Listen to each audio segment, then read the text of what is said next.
Welcome to San Diego Integral, October 8th, 2022. Our presentation today is Shadow Patterns, Hidden Dynamics of the Unconscious Mind, presented by Kim Barta.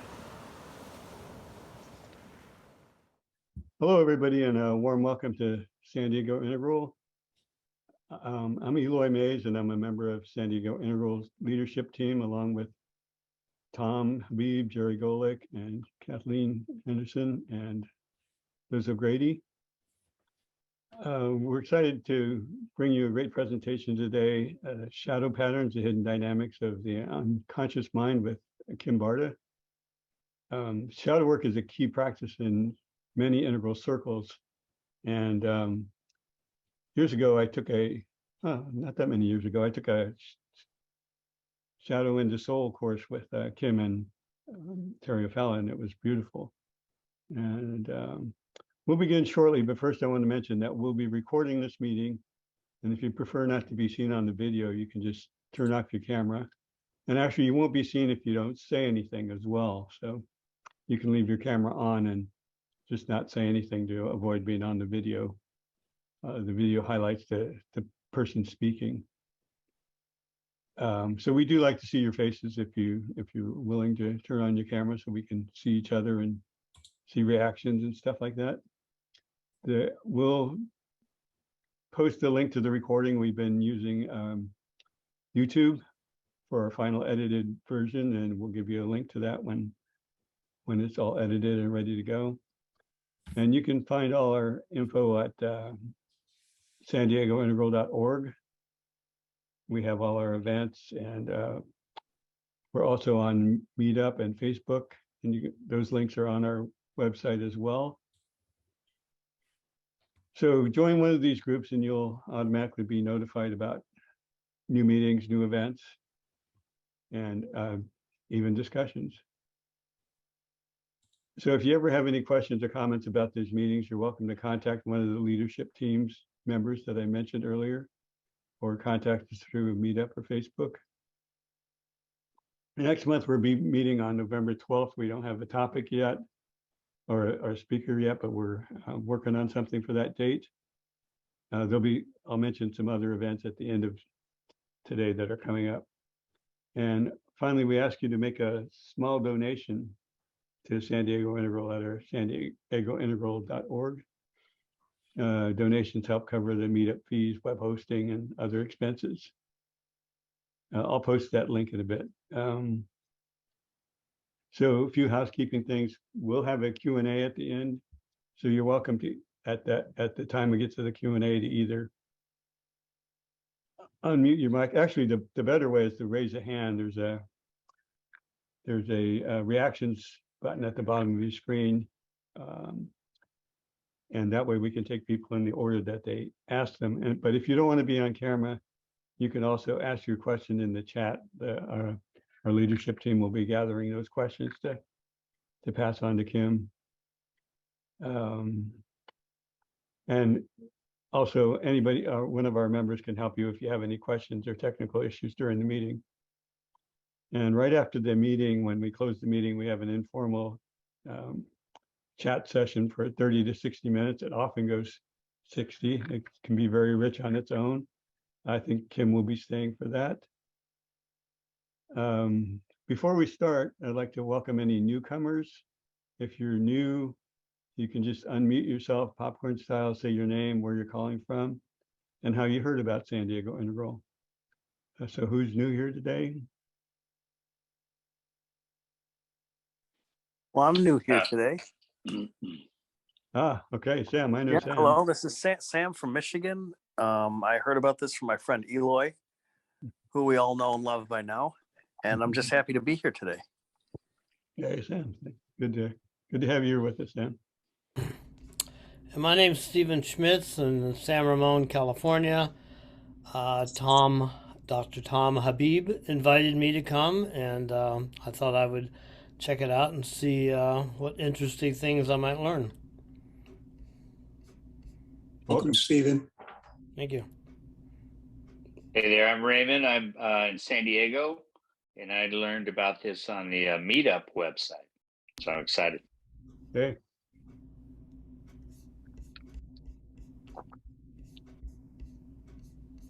Anybody else? I see people talking with their buttons still muted. Yeah, hi, this is Natasha. I'm joining from Oceanside, California.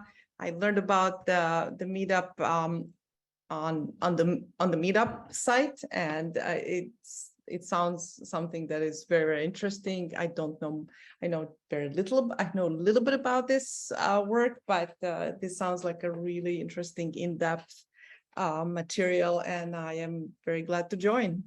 Okay, well, I'll take a moment here to invite you to join us on the 22nd of this month at 10 a.m. We're going to have a speaker come in and do basically an introduction to Integral. So we'll talk more about that later.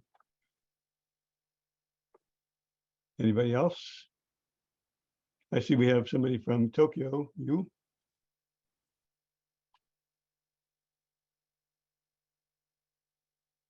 Okay. Yes, hello. I'm from Tokyo, and my friend Anna, we were taking Kim's shadowcraft courses before, and my friend Anna cannot make it today, unfortunately, but I wanted to join to meet Kim again. Hello. Right. Cool. So we'll start our session today by asking Tom Habib to introduce today's presenter. Thank you, Tom. Thank you, Eloy. It's my pleasure to introduce my little brother. Only kidding. Kim Barta co-founded Stages International with his real sister, Terry O'Fallon. He's an internationally recognized speaker, workshop creator, writer, and psychotherapist. Many of us have seen Kim speak on podcasts as diverse as The Daily Evolver, Mystics Rising, and we've seen him in Integral conferences. So he has written, when shadow gets in the way, we can create damage to our cause or purpose, even when our intentions were to help. This routinely occurs in our marriages, work, and personal relationships. And those of us who do psychotherapy see this process frequently. These polluted actions, Kim writes, have yet to be sorted out, where our stories are dynamically interfering with our intentions. Kim has developed a free shadow assessment tool and offers outstanding classes, all of which that can be found at kimbarta.org, his name.org. Without further ado, please give a warm San Diego Integral welcome to my friend, Kim Barta. Hey, everybody. Nice to see you. So great to, oh, thank you. Yeah, that feels so good. You know, a lot of times when we speak, you know, especially in these online formats, we don't get a lot of juicy connection, but we try to create that as much as we can. And having you wave to me and sending your heart vibes really feels good. And I really appreciate that. So today we're going to be talking about shadow. And I think that I've been made a co-instructor here or a co-leader here, so I can share my screen. Hopefully you'll get a, you'll see my screen. And this is Illuminating Shadow, Mapping the Dark Side of Consciousness. We want to understand a little bit about how we map shadow and how we go about healing shadow. And I just want to put it within the 4 realms of conscious exploration, which Integral has pointed out, Ken Wilber. You got conscious awakening, which is waking up. You have conscious maturing, which is growing up. You got conscious healing, which is cleaning up. That's what we're going to focus on a little bit today, is how do we clean up so that our so when we wake up, it's more clean, and when we grow up, it's more healthy. And then we have conscious presence, which is showing up. And we're going to be focusing on 3, but we also know that all of these interact with each other. So as we work on one, we're obviously also working with the other 3. I want to talk about the 5 conscious conundrums, because a lot of times when we start understanding shadow, we kind of think everything is shadow, but not everything is shadow. And we want to separate out what is shadow and what is not shadow. Now, sometimes we have biological issues that are not shadow, grief issues, existential issues, innocence, and then we have shadow. These are the 5 basic consciousness conundrums.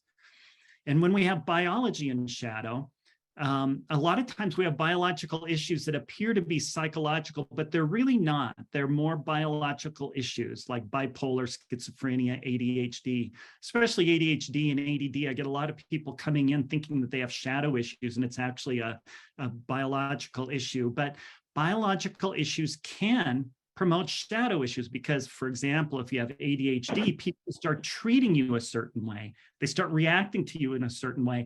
And now suddenly you have a shadow that's coming in because of the way people have treated you. And you tend to have reactions to that. And that leads to shadow issues, especially when you grow up as a child this way.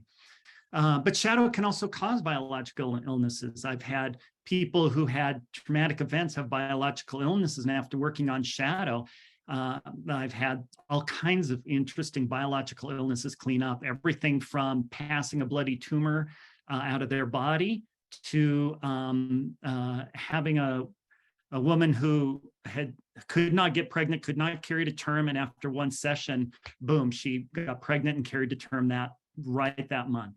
So when you have lots of these that line up, you start realizing that shadow can really heal a lot of biology. But we want to not pretend that all biological issues are shadow issues either, because then we start harming people with our assumptions that, oh, you just haven't done your shadow work when maybe you have cancer. Grief and shadow also is another thing. Grief is not shadow. Grief is its own thing, but shadow can sometimes make it so we don't process our grief well, and complicated grief can sometimes lead to shadow issues. This is very quick and brief overview, everybody. I go into a lot more detail in my courses on this, but we don't have a lot of time, so I'm just giving you very brief, quick overview here. Innocence and shadow. A lot of times, people think we have shadow because we just haven't been exposed to something, especially things that most people are exposed to, but all of us have these little items in our life where we just didn't pick up on it, we just weren't exposed to it, and those aren't shadow issues, those are just innocence, and they can lead to very strange behaviors that look like shadow, but they're not necessarily shadow. And then we have existential issues as we move to new developmental levels, as we move into new realms of our life cycles. We can have existential dilemmas that are just part of the natural phase of going through life. And sometimes those get misdiagnosed as shadow. And so we want to realize the difference between shadow and existential issues. And then we have shadow. Shadow's often been defined as anything in the unconscious, which is kind of a Freudian and Jungian orientation. But other people often see shadow as just the distorted personality elements of the consciousness. So I just want to let you know that there's kind of a variation of definitions floating out there. And you can use whatever definition you want. I'm not attached to whatever definition you want to use. So just so you're aware that when people start talking shadow, you might actually be talking about 2 different things. And so it might be helpful to just be aware of that. And shadow occurs whenever the psychosocial stressors rise above our coping skills. And if you just think about it, your consciousness has so many coping skills. And if your stressors rise above that, the only place it can go is into the unconscious, the shadow dynamic of self. So anytime shadow occurs, it's when the psychosocial stressors rise above our coping skills. And keep in mind, when we're children, we don't have a lot of coping skills. So even minor stressors can sometimes lead to shadow issues. The result is we often have these mini traumas and expectations that come up. They're not even necessarily major traumas. We can have major traumas too, but sometimes it's just like the everyday life of going on, of struggles that we have to deal with, and we just interpret them inaccurately. Like this little boy who's actually scared, but he picks up on the psychosocial dynamic that he has to pretend to be a tough guy. And so guys often have a shadow of trying to pretend that they're tough when actually they have other emotions, sadness, fear, different things like that. And there's no major trauma that led to that. It was just growing up in a society that puts that template on, and females have templates put on them, males have templates put on them, and so forth. And one thing I like to really point out is that our shadow has a developmental level. A lot of times people don't talk about this. They just talk about shadow being shadow, but shadow has a developmental level. And one way to look at that is, what age is my shadow? And if you actually listen to your shadows, you start exploring conflicts inside of yourself, you want to listen for how old does my shadow seem to be behaving? Am I acting out like a 3-year-old temper tantrum? Or am I like just collapsing on my bed like an infant that just kind of curls up in a fetal position and can't move? Am I calling people names like a young child who's learning how to socialize but not doing it so well, like a 6, 7, 8-year-old? Or am I shaming people with a lot of shoulds and ought tos? That's more like our teenage developmental level selves, our later young adult developmental level selves, a lot of shaming, blaming, guilt tripping. So we want to watch, we can kind of get a sense of our developmental level based upon the behaviors that come out of us when we have that developmental level. And here's the stages matrix, which is the developmental model that I use. 1.0 is our infants. They're in a receptive stage.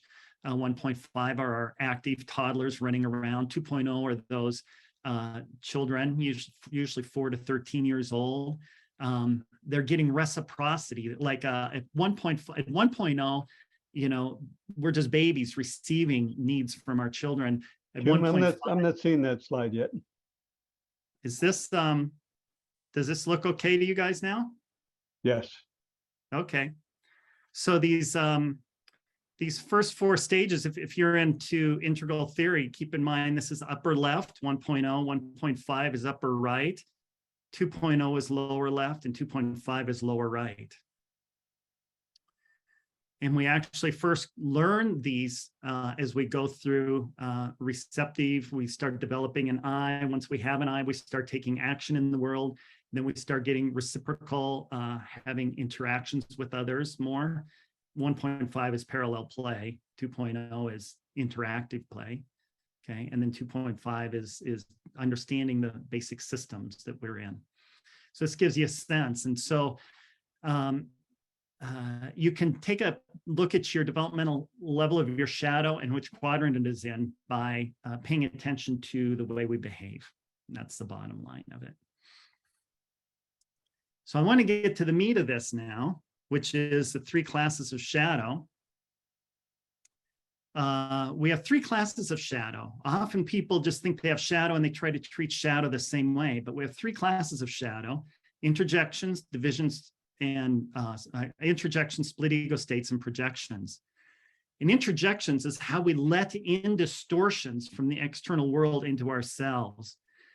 A lot of shame, blame, guilt tripping, right, wrong, double binds that we get in, like be nice, but be honest. Well, how can I be nice if being honest is not necessarily, what you want to hear? And so people can get problems with that.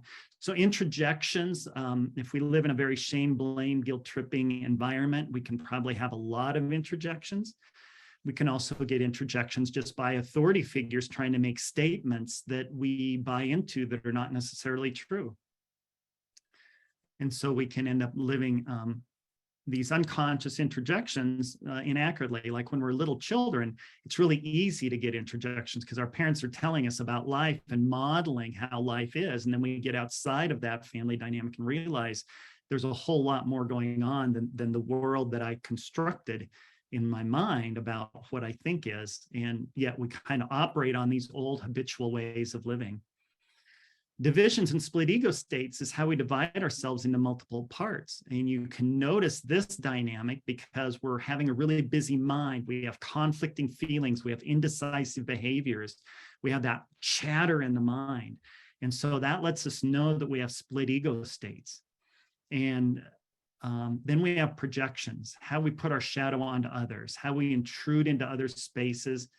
We think how others should behave, how they should feel, how they should think. And those are our projections onto others. In addition, we have 3 healing directions. We have release techniques where we need to let things go. We have integration techniques where we have to put things together. And we have owning techniques where we have to take ownership for things that we haven't been taking ownership for. And that brings us to release techniques, or just letting things go. Faulty, dysfunctional, or unhelpful thinking, feeling, and behaviors. Got to let those dead chickens go, everybody.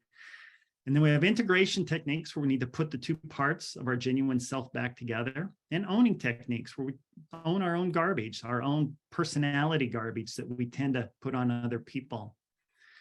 And what we need to do is align the correct healing direction to the correct class of shadow. So you get a lot of people doing release techniques, but maybe they're doing release techniques with a split ego state. So they're trying to get rid of an actual part of themselves, so it causes damage. We can have integration techniques, but if we're trying to integrate an introject, which is a shaming or a should or a part of us that got interjected from somebody else, we're actually solidify the introject shadow and make it worse. And projection techniques require owning techniques. We need to own those things. And a lot of times people try to release when they're having a projection because they don't want to own that. Who wants to own a projection? That's nasty stuff. It often doesn't feel good, right? So we don't want to own it. So we try to release it. We try to release it. And we end up with these healing practitioners that all have really good intentions, and they're specialized in maybe release techniques, or they specialize in integration techniques, or they specialize in owning techniques. And what happens is they use the same tool because they're really good at it for every class of shadow. And what happens is they get a third of them right and great healing, and 2/3 may be wrong and maybe cause damage. So it's really important that we understand what class of shadow we have, and then we use the correct tool to heal that shadow. So we're going to do some breakout groups now, and we're going to come back to release techniques and interjections. And we're going to have a short breakout group. And what I want you to do is just think of the ways where you feel shame, blame, guilt inside of you, where you feel like you're wrong, like you ought to be different than you are. I ought to be this, or I should be that. This is a very simple introduction into understanding interjects, okay, and what to do. And just have a discussion around interjects and then practice the technique. In fact, whenever you hear this should, it's like, what if I just let go of that should? What if I just really release that? What would happen? What if I just gave it back to whoever gave me that should? And sometimes it's parents, sometimes it's peers, sometimes it's instructors, Maybe I've done it, and then you need to let go of what I've said, okay? But anything that shames you, makes you feel bad about who you are, body shaming, thought shaming, emotion shaming, social shaming, all of that, just what happens if we just let it go, and then what does it feel like as we release it? And so this is just a little chance for you guys to get together, play with that, and share, okay? And I think you're going to have breakout groups now. And we'll go from there. We'll have Q&A afterwards. Breakout sessions are not recorded. Hey, welcome back, everybody. First of all, I just want to check in. How did the breakout rooms go? Thumbs up, thumbs down? Yeah? Okay, mostly good. Do you have any questions? Did I give you enough information to make the breakout rooms good, or did I not give you enough? I want to kind of correct as we go so that I give you more information or less information. So thumbs up if it was just the right amount of information. Thumbs down if I needed to give you a little bit more. No, I would say that the information was good, but it would have been nice to have it in the chat when we went into the room. Because as soon as I got into the room, I wasn't remembering it. Tom had made some notes, and that worked out well. Fair enough. Thank you very much. I was great about the information, but I didn't feel like we had instructions on what we were supposed to do. So we spent a few minutes trying to figure out what our task for the breakout. Thank you. Thank you.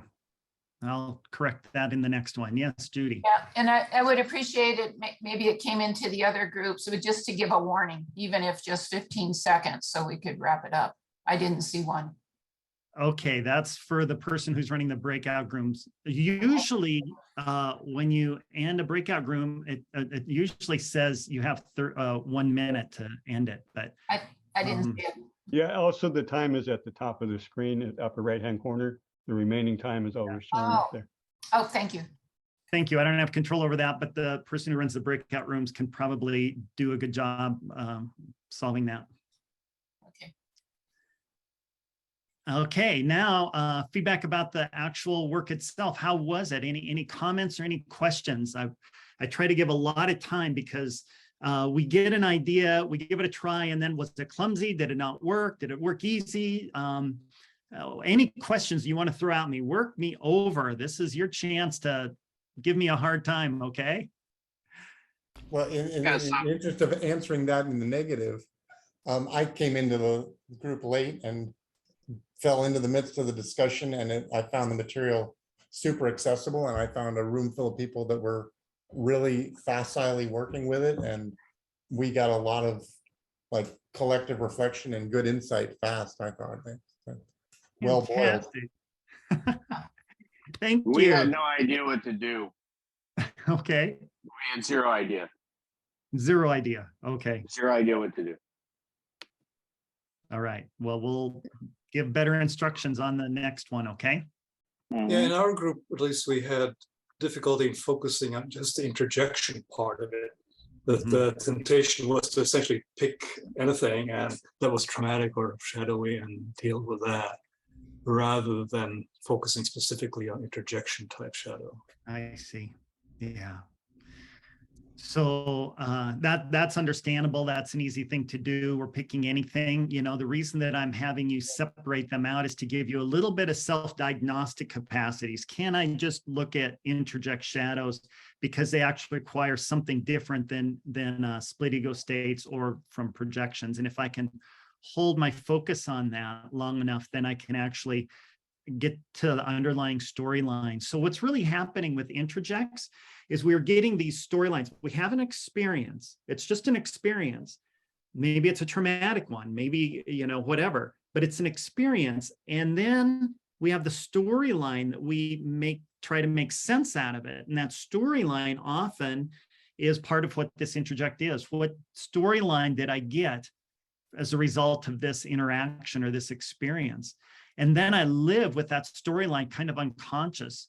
And this is often the problem with interjects is we have the interject and then it goes into our unconscious mind and it's hard to actually draw up, but we can see it because we're having these strange behaviors where we feel shame or guilt or not good enough or something like that. So we have the symptoms of it, but we're not getting to the storyline that's actually producing that.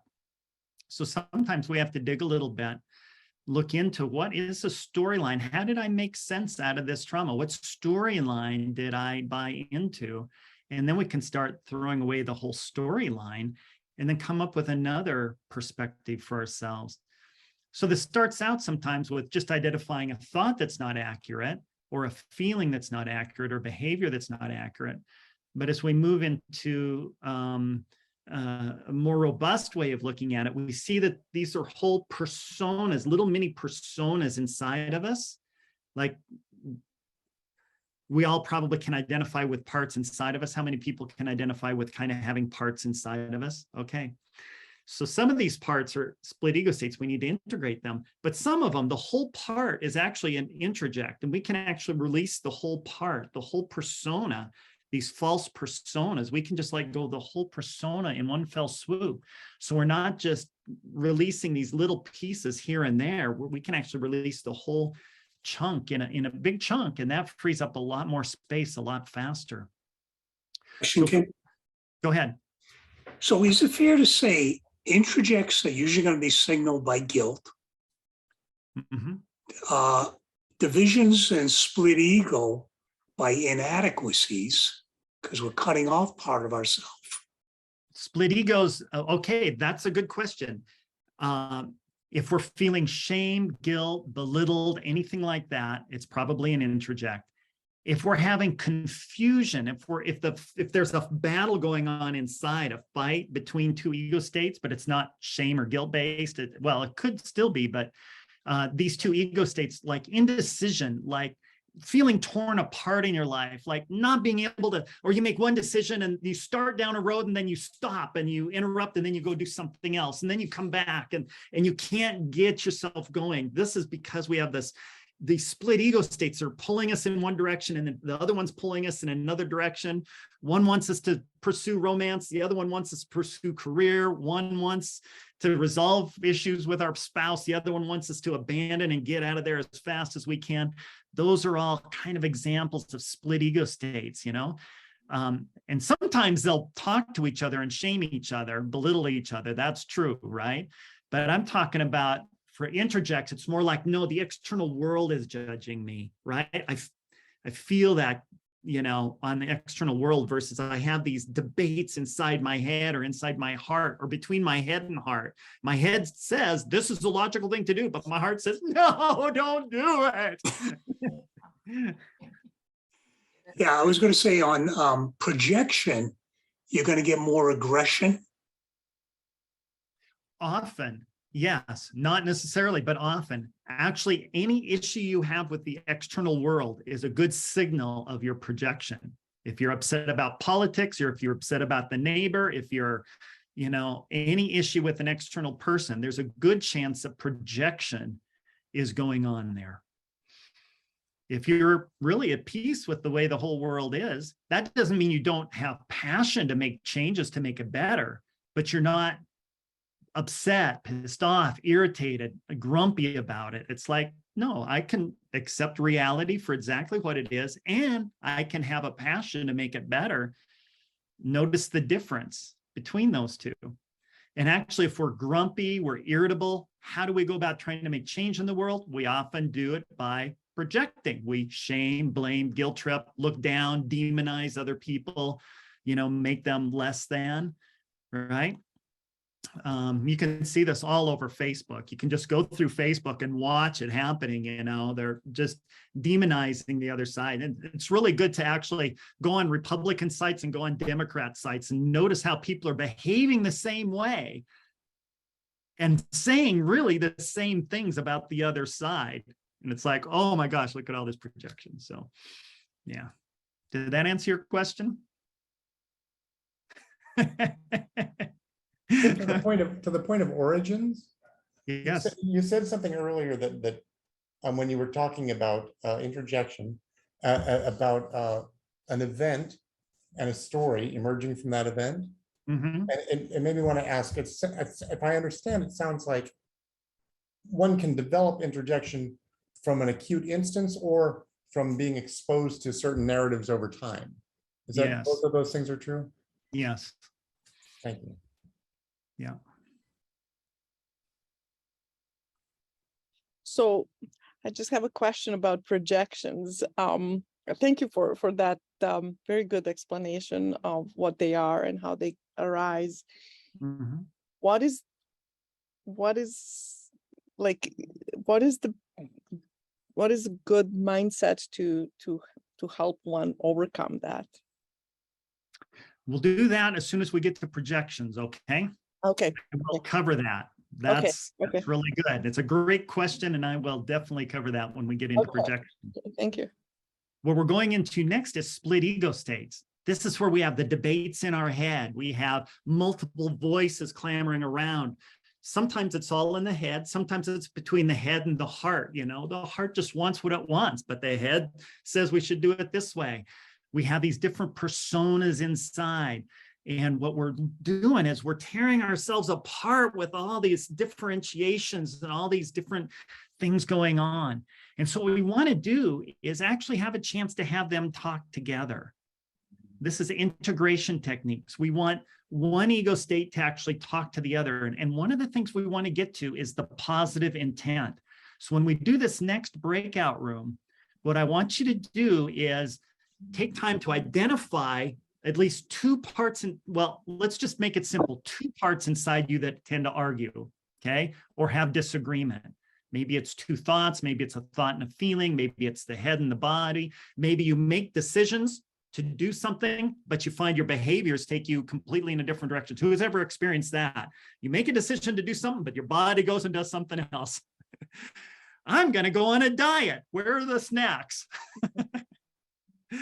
Right? So we all have that. So what we want to do, though, one of the important things is when we're dealing with split ego states, often what we do is we get in a battle over the split ego states. Each one has a solution. And what they do is they battle over the solution, and neither side really gets to hear what the positive intent is of each one. So I'll give you an example. Oh, we need to take time off. We should go on a vacation. Oh, we shouldn't go on a vacation. We don't have enough money. But, we need to get out and have a vacation. Now we're debating over the solutions, right? But what's the positive intent? I need a break so that I can just calm down, relax, and be at peace. My positive intent of going on vacation is to really just do some self-care. Well, lo and behold, that's my positive intent too. And I think that spending money right now isn't going to make me feel self-care, because I'm going to feel more anxious afterwards and feel like I have to work even harder. What if we do something every day in our daily life that doesn't spend a lot of money, but helps us do self-care and calm down? Yeah, but I want something special too. That's a solution. What's your positive intent? To really do good self-care. What's your positive intent? To really do good self-care. Okay, how can we do really good self-care? How can we both get on the same page about doing really good self-care? Now notice where they're working together on the same page now. It's like, and then they're saying, well, wait a minute, these are our solutions. I don't want to do anything that costs money. Well, maybe we can do things that don't spend so much money. This is a compromise solution, but it really gets us out. Or it might be a collaborative one. Okay, how can we come up with creative ideas where we don't spend a lot of money, but we really get some alone time and we get out of the mess that we're in, so we really get space. So now we have a collaborative solution that might be a creative new one that neither one came up with alone. Notice the difference. We might have compromise, but we might have collaboration. But we can't get that if we're locked on solutions. What we need to do is get locked into the positive intent that each one has. And sometimes the positive intent aligns, sometimes it doesn't, but they can still come up with collaborative solutions. But if we're at least in the positive intent realm, what is your positive intent? Now, what's your solution? What are you hoping for? Then these split ego states tend to start coming together a lot easier. Janine. Question. Could I ask a question? Yes. Joanne here. So I think there's something I'm still not understanding. I thought shadow is different than having issues. Like, to have an issue is to sort of like to suffer a little more than you'd need to in a situation, as you were bringing it up. But shadow, I thought, is really the part you're not aware of. And so what you're talking about sounds to me like processing, but for me, shadow would be the parts we don't know. We're buried. That is a great question, and I get that one a lot, and I'll give you an answer for that. The point is, we have shadow, but we got signals that we have shadow. Otherwise, how could we ever do shadow work, right? That's because we have a signal, all right? And so there's a process, and this is in my courses too, where we go through, there's very defined set of steps that I've outlined that are a meta process for shadow work, that all shadow work goes through if it's going to be successful. I call it the evolution of shadow resolution. And what you do is, at first you're completely unconscious, the unaware, but then you have these symptoms that arise. And now the symptoms become conscious, but you still don't have the underlying reason why you have the symptoms. So we're peeling back layer by layer. We get symptom aware, and then we get to be trigger aware. Okay, I have having symptoms, but I have no clue why I have them. I have a headache every Monday. I have no clue why I get a headache every Monday. Oh, wait, I go to work at 8 a.m. every Monday and it gives me a headache. I'm actually triggered by my work. I don't like my work. It's very stressful. And I start now see, so we're peeling back and getting more aware of the shadow dynamic as we go. So what we're looking at here is they all ultimately lead to either an introjective projection or a split ego state. And now I'm giving you clues to the symptoms that you have to let you know what kind of shadow you have. So the symptoms that we're seeing are, oh, I feel shame, dirty, bad somehow from the external world. Well, I'm letting you know that that symptom leads to down the road an introject. So if you know that ahead of time, you can actually start getting help a lot sooner. And if I have these debates inside my head, those are symptoms of a split ego state. So if we start really identifying each one, now I just said, get to the positive intent. I bet most of you don't know the positive intent of each one of those debaters that are inside your head. But by just spending a little time, you will get to the positive intent of each one of those. And now you've uncovered more shadow. Now that it's uncovered, it's not shadow. It's not resolved yet because we don't have the ultimate solution. The solution is still in shadow, but we're going to get to that. Okay, did that help answer your question? Okay. So what we're going to do in these breakout groups is we're going to identify 2 ego states. Then we're going to go, what's the positive intent? So with your partner, you might just interview your partner. Okay, what's the positive intent of ego state number 1? What's the positive intent of ego state number 2? Great. Now, what happens if they just talk to each other, not about their solutions, but about the positive intent? How do they start feeling about each other? How did the ego states feel about each other when they were arguing over the solution? Now, how do they feel about each other when they hear each other's positive intent? And just notice, do they feel a little more compassion for each other, a little softening when they just hear the positive intent of each other? So this requires us to kind of go into the one and say, oh, I'm hearing your positive intent, and then bring our consciousness into the other and go, I hear your positive intent. And notice what it feels like when you hear that positive intent. And that's the beginning of being able to actually truly integrate split ego states. Any questions before we close and go into breakout groups? Yes, Christine. Yeah, could you just talk a little bit more about what you mean by split ego states? Yes, any conflict that you have internally where you're having a debate in your head, or you're finding that your heart says one thing, but your head says something else, or you make a decision to do something, but you find your body doing something completely different. Those are all examples of split ego states. Or you find yourself in indecision. You're moving in one direction, everything is there, and then your whole mind, body, and heart turn and go in another direction. And then it's like, oh, wait a minute. And your whole mind, body, and heart go back in this direction. Okay, so sometimes they're whole like that, and sometimes they're partial like that. Larry. Yeah, distinguish between cognitive dissonance experience and split ego states. Are you holding them as kind of the same or different? Cognitive dissonance is an example of a split ego state, actually. You can get cognitive dissonance between an introject and an ego state inside of you. Okay, so there'll be cognitive dissonance there. You can get cognitive dissonance from a projection and an ego state inside of you. You can also get cognitive dissonance that way. But the difference is what I want you to look at is ones that are actually debating 2 different aspects of life, not I have an issue with the external world, or I feel shame from the external world, just 2 that are just really debating. It might feel like I'm just debating 2 different directions to go in my life, for example. Does that help? Yeah, thanks. Yeah. Any other questions before we go to breakout groups? Okay, off we go.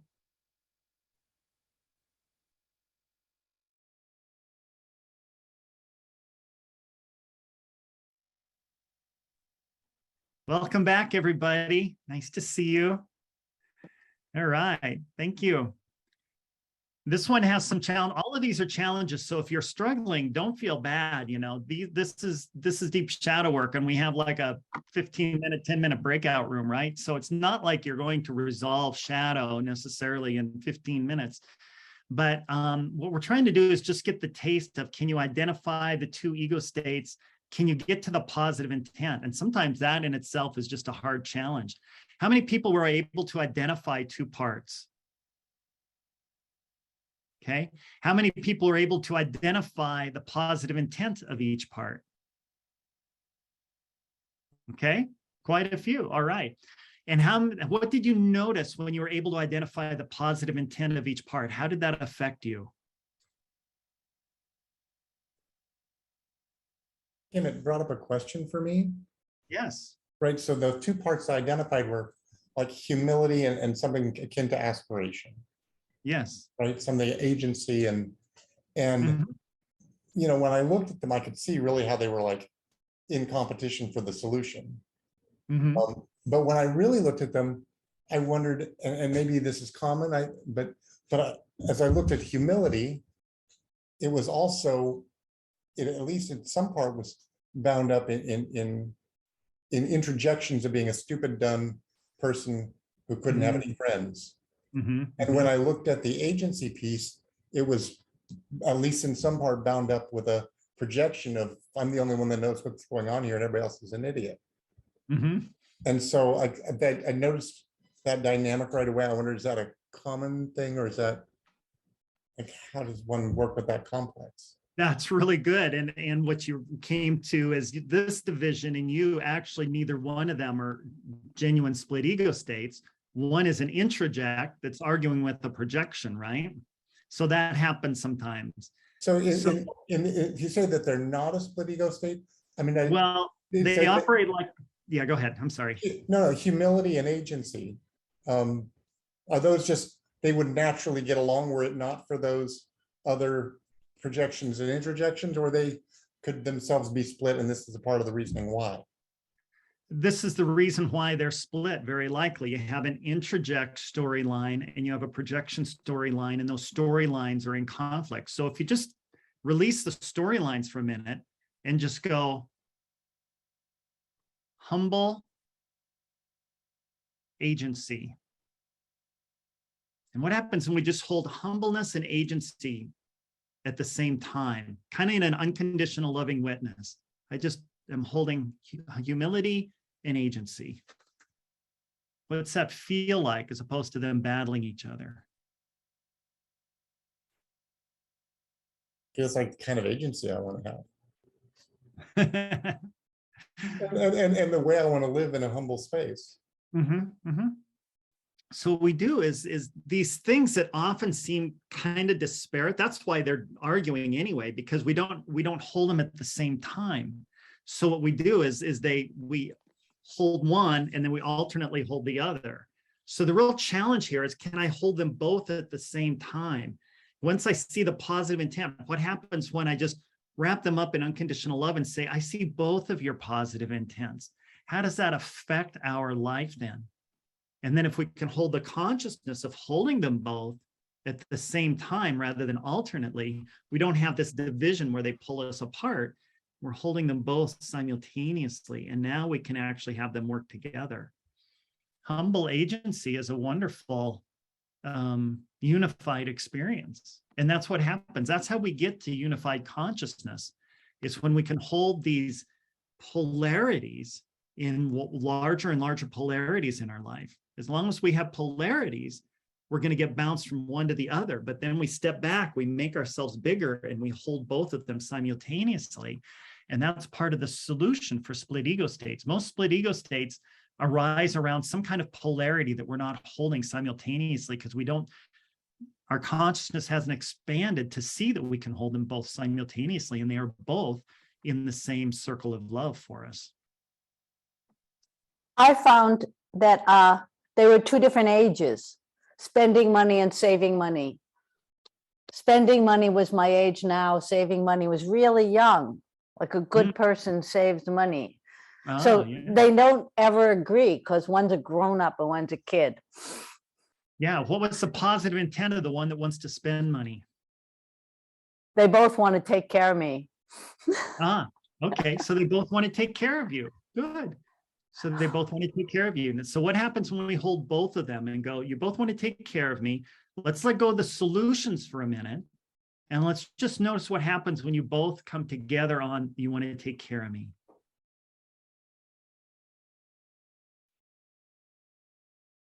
Love. Love. They love me. Yeah, that's a nice way to live life, huh? It doesn't solve anything, but they love me. Well, no, it's the first step though, because they're to their solution. But the bottom line is they love you, and now you can feel the love, and they can feel the love, and then shadow work moves from there though, because now we're on a Okay. place of love rather than a place of argument, right? Okay. So now the next step in the shadow evolution of shadow resolution is we're moving forward with love rather than with arguments. And that makes shadow work a lot easier. So you did the first step right there. And that's how easy it is once you just do that. And you did great, Jesse. Nicely done. Then we've got some hands up. Yeah. Ellen and then Stefan. I don't know if I'm reading these right. Hi, yeah. So in seeing the positive intent, I do what I have recently called receiving the darshan, seeing the divine essence of what it is. And then that changes my relationship with it.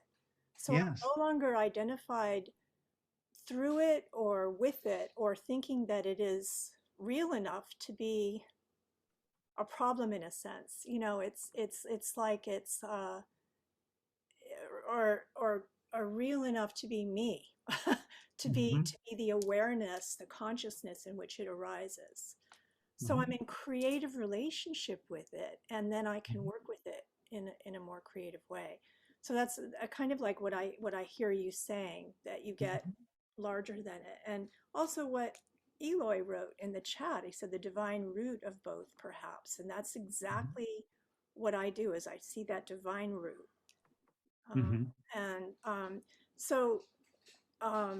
Yeah, so I'm no longer at the effect of I'm not dividing against what it is. I'm embracing it, and I'm moving into it, in being in an intimate, creative relationship with it, and learning from it. You know, seeing what it's showing me.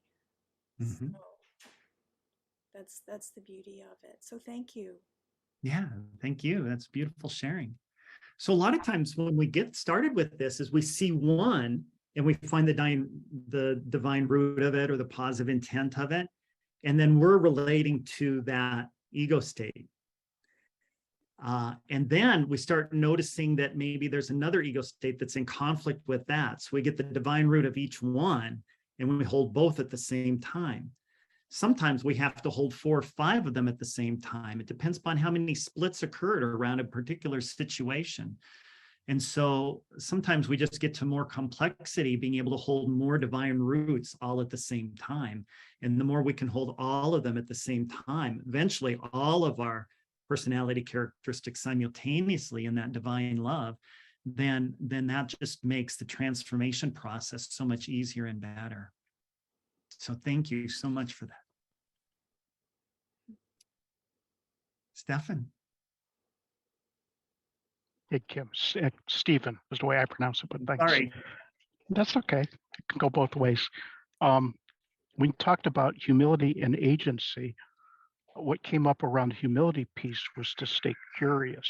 And if I stay curious, it kind of lets the defenses go down. And then it drove it down to drill down what the positive intents were to the point where they can get closer together. And then take an action from that place. So that's what you came up for me when you shared that humility piece. Beautiful. So the value of humility is not letting predetermined egoistic ideals getting in your way.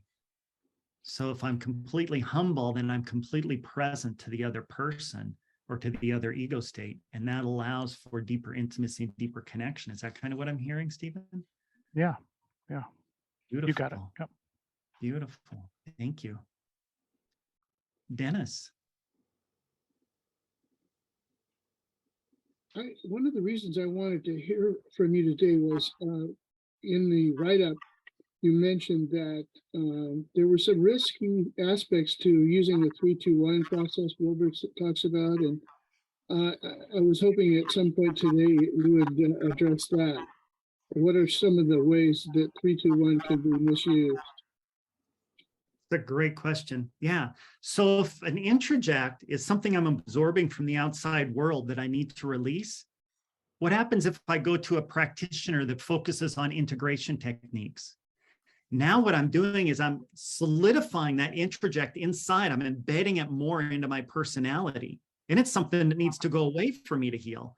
But I go to a practitioner, I do integration work. Well, they're integrating an introject, and now I'm causing damage to somebody. Okay, that makes sense, right? Did you get that? Do you understand that? Okay, good. Let's see. All right, good. Now, what happens if I'm doing release techniques? Maybe I'm a professional in release techniques and somebody comes to me and they go, God, I'm really disturbed by this thing that's going on. Well, let's release it. Well, what it is it's an ego state. Maybe it's the humble one, or maybe it's the agency one, right? And now what I'm doing is I'm trying to just get rid of an actual part of myself. So I'm causing damage to that person now because I'm using a release technique on something that needs to be integrated. Does that make sense to people? Yeah.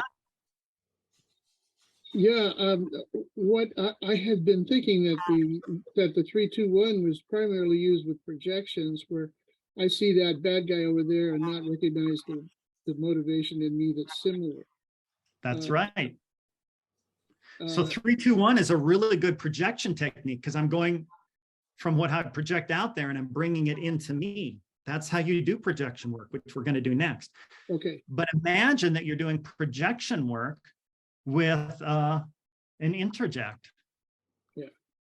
Okay. Now what am I doing? I'm re-owning an interject that I need to release. Gotcha. Yeah. Right. And now I'm doing damage to myself. I'm doing damage to my clients because I'm doing 3-2-1 with everybody. Hey, I heard about 3-2-1, so I'm doing 3-2-1 with everybody. And now I'm causing damage to everybody that has interjects or with the interject part of the people that I'm working with. So, and 3-2-1 is just the first step in projection work. Okay. 3-2-1 gets you to own the projection. But now what do you have? You have two parts, the part that witnessed the projection and the projection that's owned. Now you have split ego states, but just as Kabir actually hinted at, is this one projection almost was earned from an interject that he got earlier. He didn't say that, but it almost looks like that to me. So the projection, I'm the only one that can do anything. Where did I get that idea? Did I get that from the external world in some way? Did I absorb that in a way so that I can't be humble? So there's a piece of it that might be an interject that needs to be released. And there's a piece of it that might be a split ego state that needs to be integrated. So it gets very complex. 3-2-1 just gets it back inside of you. It doesn't get it healed. It just gets it back inside of you. So you're not doing damage to the external world. That's important because projection is causing damage to the external world generally. And so we got at least back inside of it. At least we're not damaging the external world. Now we got to stop damaging the internal world with it. And that's a whole nother level of work. That makes sense? Okay, great. And Natasha? Yes. Thank you. So I like that, proposition that you made of, holding both things at the same time, that sense of unity felt really good. Mm-hmm.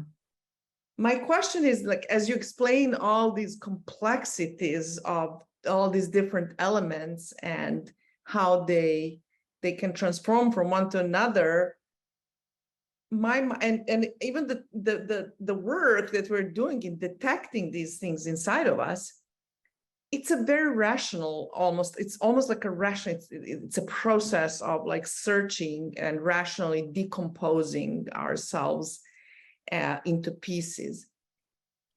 And even when we learn something from this, how do you hold on to this? What is it? Is it possible to go from the level of rational thinking to integrate it down deeper so it becomes, for example, this sense of unity? How can we sync it so that it becomes part of our being rather than having to think about and like evoke this sense sort of by brute force? Yeah, that's my question. How does this work get integrated at a deeper existential level? Great. So the intellectual level helps give you the structure to do whatever you're going to do. But I don't recommend that you try a brute force intellectual process. So for example, notice when I said find the positive intent of each, But then the idea is to feel it. Right. Right. And then once I can feel the positive intent of each one, what's it like to hold both in the unconditional loving witness at the same time? Notice I'm embodying that in an experience. I get that, but you still depend on that intellectual structure, the one that leads the process. You see what you're right. Yes, it is about getting into sense of feeling, but you still, there are sort of these separate little boxes, and this intellectual process kind of, it's a path through this sort of labyrinth of things hanging, and you're trying to integrate them together. So you see what I'm trying to say? The dependence on the intellectual. So if we abandon the intellectual, that's also dividing ourselves unnecessary. Now, what we can do is we can do relationship-based psychotherapy or relationship-based coaching, where we're just in the moment with the person, we're holding presence, and it's all embodied and beautiful. We can do embodied work, and that's beautiful stuff. But if you understand what you're doing, you won't cause harm to people, because you can do that. I mean, I was trained in relationship-based psychotherapy, and I've been trained and done a lot of somatic work. Okay. That's all embodied, body-based stuff. But if you don't understand these particular principles, I see a lot of harm being done. So that's why I'm highlighting the intellectual aspect of it, so that we can see it. But once these are integrated into our whole being, we're doing it from a somatic, relationship-based, connection-based experience. And I don't think that when I'm doing this work, my clients feel like I'm in the cognitive realm with them. I'd be willing to bet that they don't actually. It's a cognitive tool that I use, but the experience with the person often feels like a flow of consciousness. And it just flows better if you understand the pathway. So for example, if I'm in a real relationship-based, somatic-based experience with my client, and they're wanting to get rid of a split ego state, and they're wanting to release it because it doesn't feel good, that flow is going to end up butting up against complexities that actually will stop the flow. Whereas if I understand what the flow needs to be, I can do very subtle statements, like help me understand the positive intent of that, for example. And that doesn't feel like a cognitive thing. It just feel into that and feel what that part wants, right? And now the flow tends to run smoother, rather than me kind of just unconsciously going with the direction that the client was headed in the first place, which is a very understandable thing. I can guarantee you most clients, and often us, will want to get rid of a split ego state that's uncomfortable. And this comes back to the other point, is a lot of times when we have a split ego state, our witness, our dictator, our verbal linguistic mind tends to side with one side and not the other. So the other side starts going radio silent, and it just comes out in behaviors. And it takes a lot of time to get ourselves into the unconditional loving witness that's not biased for one or the other, for that other one that's just acting out with behaviors to start talking to us so that we understand. So that's an important thing to understand, because if we're just in relationship-based thing, we unintentionally reinforce the original bias of the linguistic mind that's biased towards the ego state that's saying everything the linguistic mind likes. So if we understand how that functions, we can not step into that trap of inadvertently supporting that biased, and get them to move into the unconditional loving witness, which is a much more in-depth embodied experience for them. So Kim, I want to make sure you leave yourself enough time to do the third thing on projections. Yeah, thank you. So we're going to projections. Many of you have heard of 3-2-1. The idea is any irritability outside of you, any irritability, resentment, anger, judgment of something outside of you. And what we're doing is we're taking that back inside. That's my judgment. And it's just a construct. It's something I made up. And it's a construct that is probably leading to a lot of conflict and a lot of wasted energy. What we want to do, what happens with projections, is we often feel righteous in the projection, but we lose a lot of energy, frustration, irritability, disgust, all of these things. And it's like, what happens if I just take back and own my projection and I stop leaking out all this energy that goes into my frustration, irritability, and anger? What happens when I recapture that energy and just go, what would I rather use it for? So the example is anything you're irritable with the outside world, I own that irritability. I own the belief system that leads to that irritability. And now I can decide, do I want to keep that belief system? Do I want to edit it? Do I want to get rid of it? I'm in charge of it. So once I own it, I'm in charge, right? So notice the irritability, notice the storyline that creates the irritability, own that storyline, and then go, what can I do with that storyline so I don't live my life in irritability, frustration, judgment, because that's not an enjoyable life to live. Everybody clear? Let's go into the experience, breakout rooms.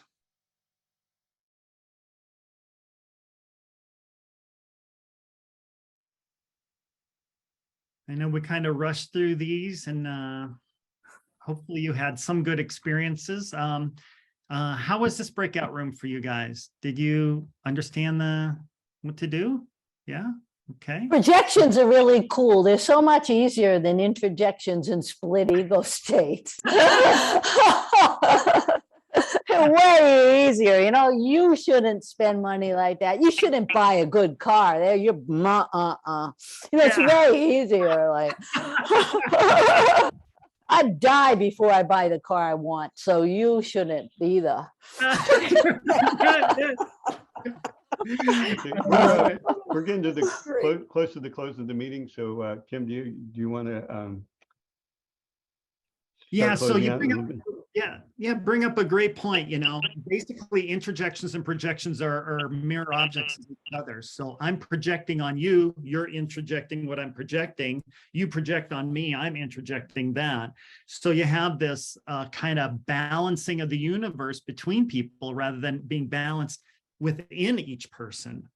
So, you know, my wife complains at me in the morning, so I complain to, you know, I flip off the driver on the way to work, you know, and then that driver ends up, and we're just passing the negativity around, right? You know, so if we learn to own our projections and we don't dump it on the external world, if we release the interjections and give it back to others, we don't have to absorb it. And so we can drive down the road and be at peace, you know, or whatever. So this is the idea, like when we re-own our projections, we actually, even though it might look ugly, the template of what we're owning is maybe kind of ugly. Oh, I'm irritable and I'm judging. But keep in mind, that's just a structure that's holding your energy. And you're leaking your energy out. So when you re-own the projection, the idea is to dissolve the template and re-own and recapture the energy to create whatever you want in your life. Okay. And so projection work is really great if you're feeling frustrated, depressed, down, not energetic, addictive. You know, it's like, oh, let's do some projection work, and I can recapture energy and recapture vitality in my life. That's the idea of it, not to make you feel bad because, oh my God, I was judging somebody else. Okay. Any questions, final questions before we go? Yeah, let me ask this, kind of a point of order thing. Do you feel like that you need more time to do what you're doing, Kim? Did you get through pretty much all of your talk today, or? Yeah, we got through it. It's like I said, it's very rushed. If you want more, you can go to kimbarta.org. You know, I have a free shadow assessment there. You just take the free shadow assessment and it'll show you what percentage of each of these that you have, how much percentage of interjects, how much percentage of split ego states, how much percentage of projections. It's a little free email, a shadow course that you can go through. It'll just come to your inbox and it'll cancel out after 8 sessions automatically. So you don't even have to unsubscribe. Well, let me ask you this, not to speak for the group. Would you want to present maybe in November, Kim, if you feel like you need more time, if we don't have anybody yet? I am open to it. Yes, I'm open to it. Okay, And so all right, that's all I want to get on the table, Eloy. okay. Okay, so Eloy? any other questions? Dennis? Yeah, how do we get the transcript? I noticed there was a transcript that was That's Eloy. Yeah, it's on. We'll have to, I'll have to see what, we haven't pulled that before, so I'll give it a try. But Okay. we'll have the video in the next few days, so. transcript. Cool. Thanks. Any other and questions? Dennis, if you're, are you a member of the Meetup group, or did you find us another way? No, I'm a member.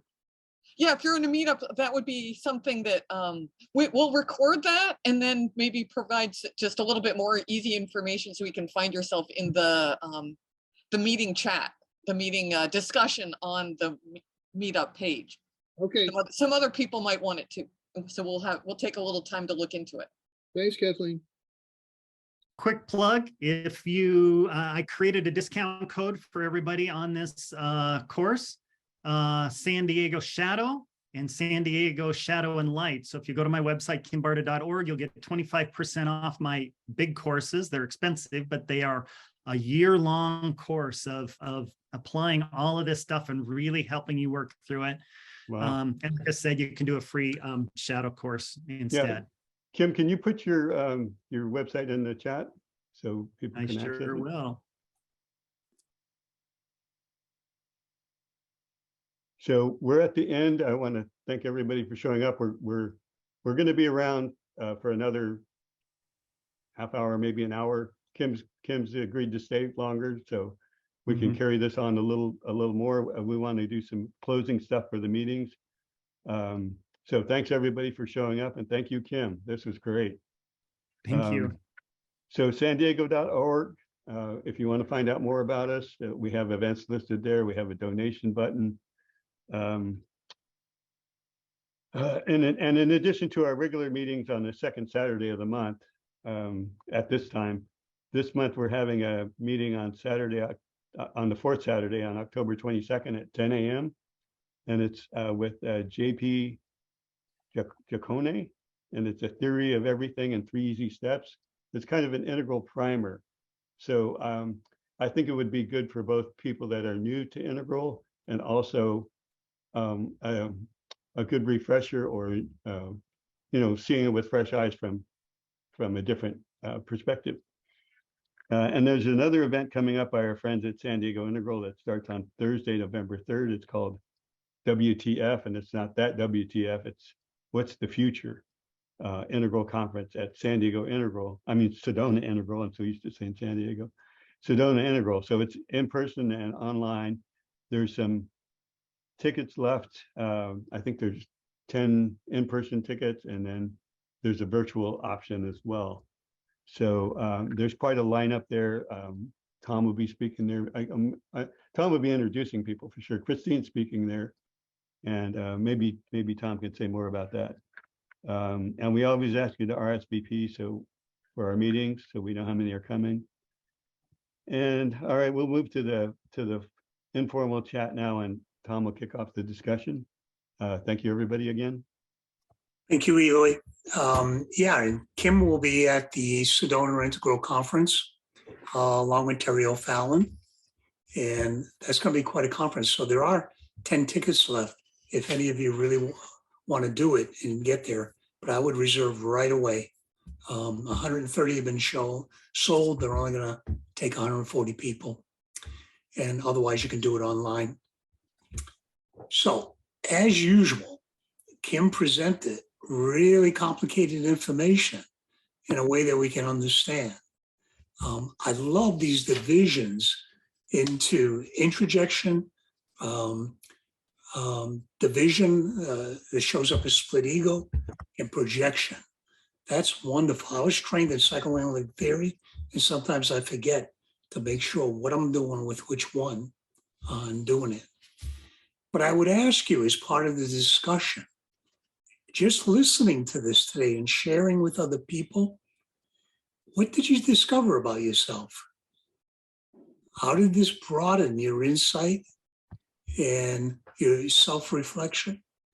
I'd be curious what people have learned.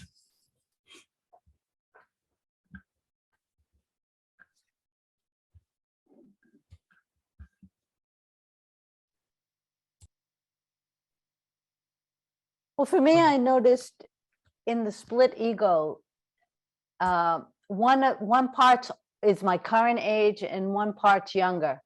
And what's so cool about that is I never noticed it before. And it's in a lot of my split ego states. And then it makes it so much easier to work with, knowing that one's this age and one's a little kid. I loved learning that. That was wonderful. Yeah.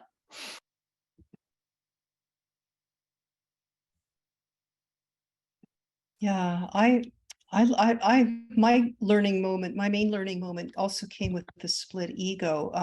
I love the phrase, the divine root of each aspect. I'm going to memorize that phrase and use it. And I've used it with Ken Wilber's 3210, which is what you look for, the enlightened version of whatever, but I like the divine root of each aspect. I've done a fair amount of shadow work off and on. I was not aware of the 3 different kinds of shadow that Kim presented today. That was very enlightening. But what I really loved most of all was, again, talking about the split ego side, seeing them as a polarity, as a balanced polarity. That's a very potent image for me. And what a beautiful way to hold them and work with them. And allow them to join in this beautiful magnetic field that a field of action and energy where you need both North Pole and South Pole to have something happening. So thank you very much for that. Yeah, I'll go with go ahead, Derek. Something I was noticing is I've made some cognitive assumptions that there's an battle going on between kind of a collective self and an individual self.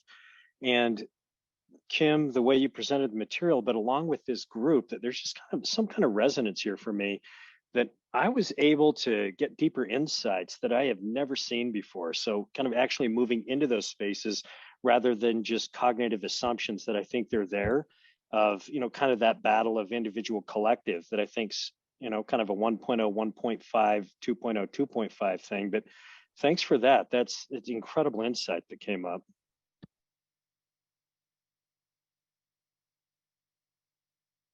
What I'd like to share around the split ego states was, it reminds me of parts work. And often with the parts work, I look at the positive intent of one part. But here I was able to, hold that humility, the curiosity, and have like the parts almost talk together in some way to come to an action, like a solution that might work for both. So that was the learning pieces, to have the split ego states, positive intents together in the same room. I'm complete. Kim, I'd love to get you to speak a little on this piece. That I was really stricken with the complex of the way that these different shadow states interpenetrate and interweave with one another. Really, and particularly, it would be so helpful when you pointed to that projection as an introjection. And it really led me to Natasha's question as well. And where I think I rest with that right now is it seemed metaphoric to my practice of meditation, where I sit on the cushion and I, in a sense, discipline my mind to behave in a certain way. But it never works quite that linearly. It always, wanders and does the things it's not supposed to do. And I'm getting nowhere really, except that when I go into my daily life, it's changed as a result of my meditation over time. And so there isn't something. I can look at meditation, I can see a linear progression from here to here to here to here stages on a path, a kind of the rational objects. And yet at the same time, there's an organic living expression that's going on there. And it feels to me now, the deep learning that I feel like I've gotten about your work, which I've appreciated for so long, is the way that these ego states that are projected or interjected or split, like they're not these like Lego blocks that we were given in the first 5 years of our lives, but they're things that we're constantly creating and recreating. And so there's this living complex. And my sense of your work is that it is a bit like meditation in the sense that, yes, you do tackle a rational thing that's in front of you right now. You grab that humility by the hair and say, come over here and tell me what you love, you know. But at the same time, it's there's something else that's being processed in the being as we live in this discipline that allows some greater fluency to emerge, that this happens more naturally. Does that, I mean, I'm kind of like wandering off into the jungle, but that really feels beautiful to me. Yeah, thank you. I think actually I was talking to a young woman who in my last breakout that was saying, I've been kind of doing this organically, but I didn't quite understand it all. And the beauty of having the words around it or the structure around it is not to always come from a cognitive place, but to feel the organics of it and to live in the organic dynamic of it, because it's going to evolve very helpfully. When presenting, of course, you present and you can only get so much information in a short presentation, but the idea is to have it be a lived organic experience. And if the directions are clear, you can make that happen a lot easier and more in flow.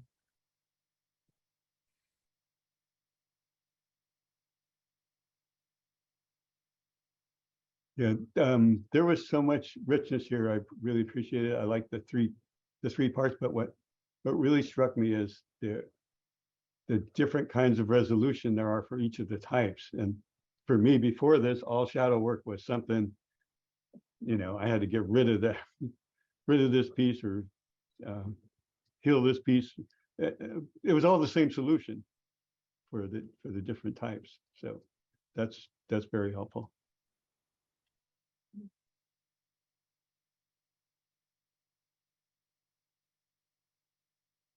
Okay, so just a comment, kind of, I feel like I have a lot of stuff going on, but what you just said, Kim, about something organically that I might not cognitively know. I mean, I'm not studied in these levels and all of this stuff, but I'm working on something that's trying to come through. And one of the things that I identify with what this work was today was that the third of one of the resolutions that I started at the very beginning of the year was that I want to pull it together and dance with the paradox.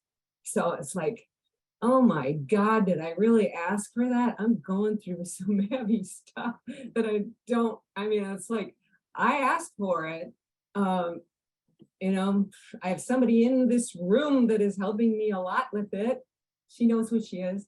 But I mean, it's like, it's got to be something good, right?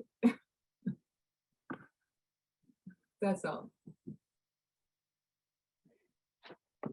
If I can share something interesting, you know, when you started, when you started talking about projections and giving examples, and as soon as you said that, there is a particular projection that I'm dealing with, but I'm not aware of it. Like, you know, like I'm not like, if I put my mind to it, yes, I'm aware of it, but I don't. So this workshop was immediately came to my mind, like, oh gosh, yeah, this is all me. This situation is all me. How do I deal with that?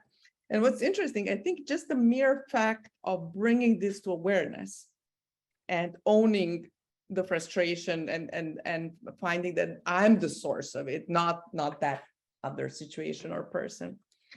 And over the course of this workshop, I actually get, you know, I get a response from the side that's frustrating me completely, you know, like, yeah, one of those things, but I don't know if that's one of those synchronicities where I feel like in the moment that I actually just recognized and became aware of my role in all of this situation, wanted to go towards solution anyways.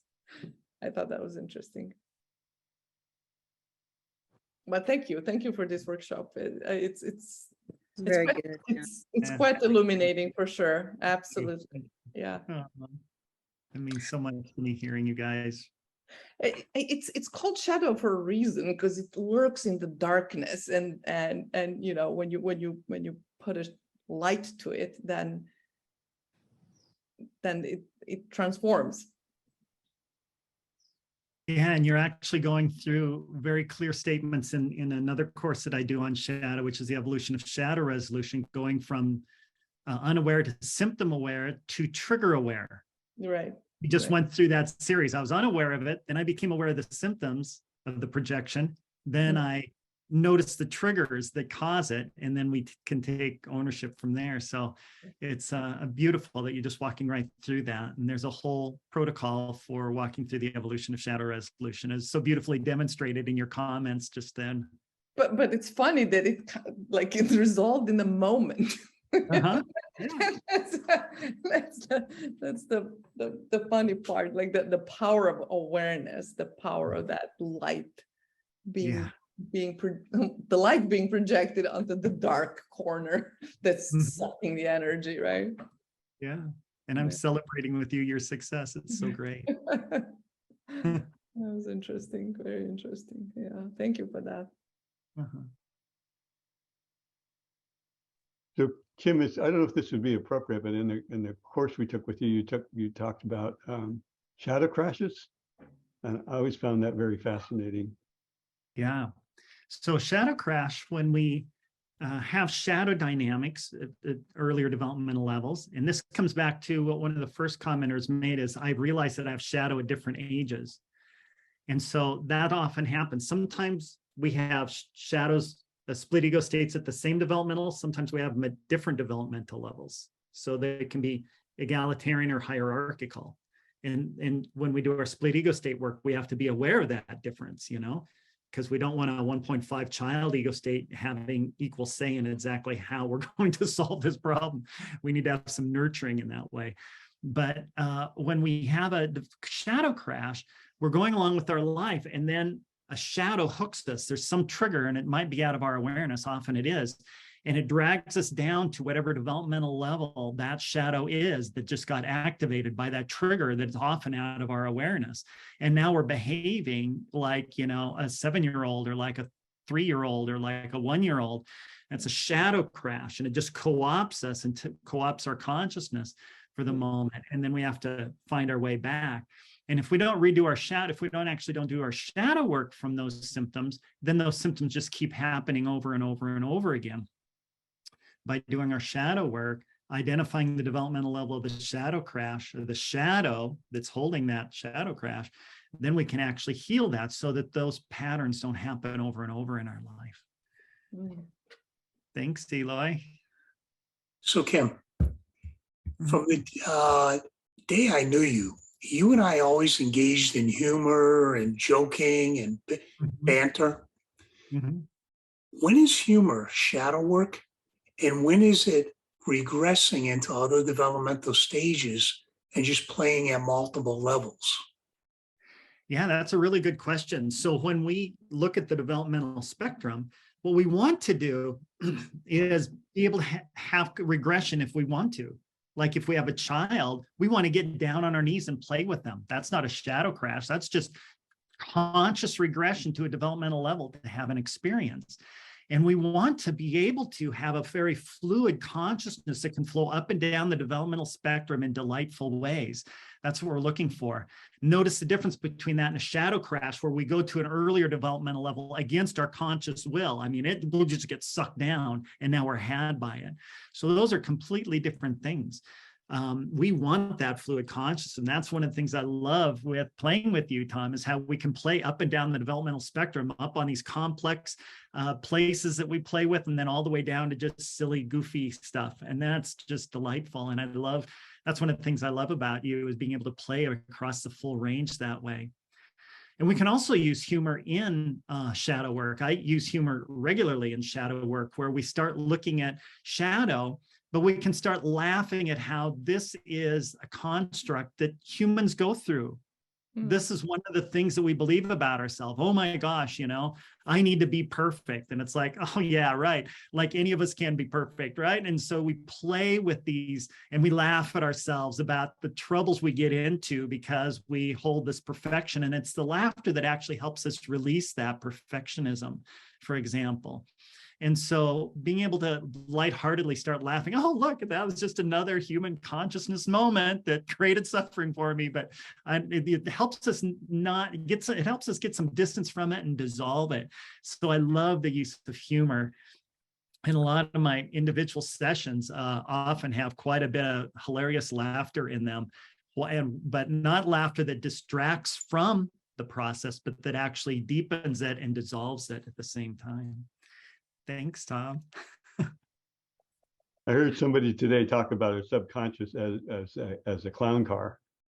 I thought it was hilarious. If our consciousness can hold it, it's a clown car. If we're inside the clown car, sometimes it's a horrifying clown experience.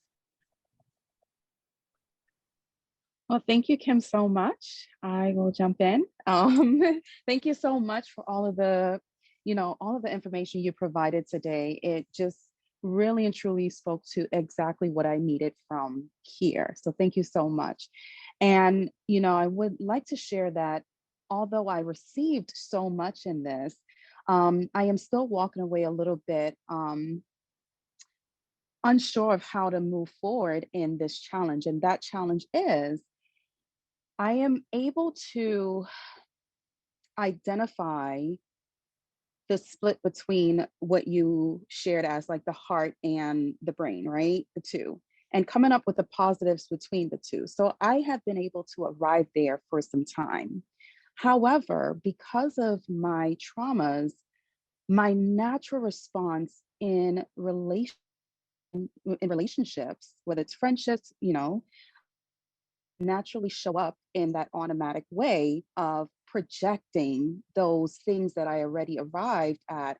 Hey, I can hold those two. I feel comfortable holding those two polarities together, but I still show up in this way where I too don't want to show up, where I'm still projecting. So can you help me maybe share with me some other ways on how to move the needle forward? Yeah, so what we do, if you take a look at my work on the evolution of shadow resolution, we're unaware, then we move to symptom aware, then we move to trigger aware. Once we get to trigger aware, the next step is internal process aware. And what we do, and the difference between trigger aware is I'm aware of the trigger and it's affecting me. Internal process aware, what we start doing is, how am I manufacturing this event into a trigger? Because the triggers don't exist out there. There's no triggers out there in the world. We are manufacturing the trigger in our mind. What is going on in my mind that I'm manufacturing that trigger? So you're kind of aware that as soon as you get into a relationship, you find that you lose this holding both at the same time and having perspective. So you're aware of the trigger. So the next step is to go, how am I converting relationship into a trigger? How am I converting something somebody says into a trigger? What's the storyline that's leading me to turn that into a trigger? Once you get to that storyline, you can start deconstructing that storyline. You can start getting to the deeper truth. Does that help? Yes. And so, Kim, that was perfect. So at times, not often, right? Because I'm still doing that work now, but at times I'm noticing that I am able to identify what the trigger is. Like I can get to that place now, right? Mm-hmm. And then once I'm there, I don't know what else to do because naturally I'm still in a place where I'm still reacting. My behaviors are still mirroring what I don't want to do, what I don't want to believe. So internally, I believe, yes, I get it. I understand it. I'm releasing it to some degree. I'm doing some of that work, if that makes sense. But then I get to a place where, okay, what do I do with that if my behaviors are still showing up in this way, if that makes sense? It makes perfect sense. So one of the images that I use for this is the shadow tree. I just conceptualize that we have a shadow tree that grew up from a root lie, right? A root untruth. And it grew up into this tree. Now, a lot of times when we do shadow work, we're getting the symptoms, the leaves, and we're plucking off each leaf, and lo and behold, they grow back. And then we maybe go a little deeper and we cut off a branch, but we still have other shadow leaves. We haven't got to the core seed. And sometimes we even get to the trunk and we cut off the trunk, but all those suckers come up, right? Because the root's not actually there. So you're on a journey, and that's what shadow work is a journey. And we can get these surface level things off, but then we see things coming back. All that tells you is you haven't got to the core seed yet. Yeah. Yeah. That makes perfect sense. Okay, perfect. Yeah. Thank you. Thank you so much. You are still welcome. So I have a bit of an inquiry, Kim, as to the self-protection of the ego in all of this. You know, like it doesn't want me to know this stuff, right? Or it doesn't want to get to where it gets dissolved. Yeah, I would say that probably the linguistic mind ego doesn't want you to. And we often associate ourselves with our linguistic mind because it's the one that tells all the stories. And so we tend to believe the stories. But when we go below the surface of the linguistic mind, we have a whole body of consciousness that wants all kinds of things. And actually, these shadow symptoms are all ways that our non-linguistic mind is trying to communicate with us that there's a problem. So I would challenge that, yes, maybe the linguistic mind or the dictator mind wants to just get rid of them, but our whole ego is always working towards balance. And so what we need to do is stop associating ourselves with a particular mind, usually the linguistic mind, and start stepping back from the linguistic mind and holding our whole consciousness in that unconditional loving witness. And then that ego resistance is seen in perspective. It's seen, oh, that's this one little tiny ego that I used to identify with. And so I thought it was me. I thought it was my ego. I thought it was all of me. But when I step back, it's actually a little tiny piece in this whole sphere of consciousness, all of which is working to heal. Does that help? I was thinking of when you were saying that too, there's a phrase in the focusing and felt sense work where they add the phrase something in me or a part of me is. So instead of saying, you know, I feel it like I'm a bad person, something in me is bad, or something in me is sad, or you know, a part of me is, so it's not the all of me kind of thing. So I like that little nuance of making it something else. And another term I've heard for that voice is like just the narrator. So you have this thing that's this voice that's like describing everything, but it describes everything as if it was the truth. You know, even if it's, you know, this person is this way and this circumstance is bad, and it's just it's the truth, even if it's not true. That's right. So keep in mind, if you look at the linguistic mind, which is a very powerful tool for us, a very powerful part of ourselves, keep in mind that if you speak a sentence, a storyline, and then you play it backwards, it makes no sense. However, if I hold a peace sign up to you in a mirror, it still makes sense. So linguistic mind can only understand things in a linear, one direction mode. And that's the limit of the linguistic mind. So it can never come up with the ultimate truth of the universe because it can only view linear time and it can only view things in one direction. Whereas our visual skills can get a mirror opposite and see the similarity in it. And it makes sense whether you see it directly or if you see the mirror image of it, you can still see it both ways. So that's why it's important to understand the senses and become aware of all the senses. So we have visual senses. Those can handle information both forward and backward a lot of times. The verbal mind can only understand things in one direction. The kinesthetic mind can feel things in multiple different ways, and it operates in a different way than both the visual and the linguistic. You know, the sensorial mind, the somatic, and every one of them, you know, sight, sound, touch, taste, smell, movement in position, proprioception, all of these and there's more too, but all of these aspects of the mind process information differently. So if you're only doing talk therapy, you're primarily working in a linguistic linear mode. Whereas if you do verbal and visual, you're working with multiple modalities, and verbal, visual, and kinesthetic. Then you're adding more modalities, and the more modalities you add, the more whole you're working on this whole dynamic. Thank you. That was a great question and comment, Eloy. I have a question and a comment. Hi, you. Hello, Kim.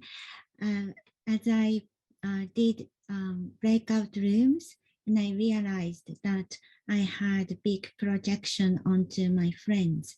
And then I also mixed up timeline that in my mind, I was very much attached to the past events, what had happened. And then that story keeps in my mind, and then making judgment on that to them.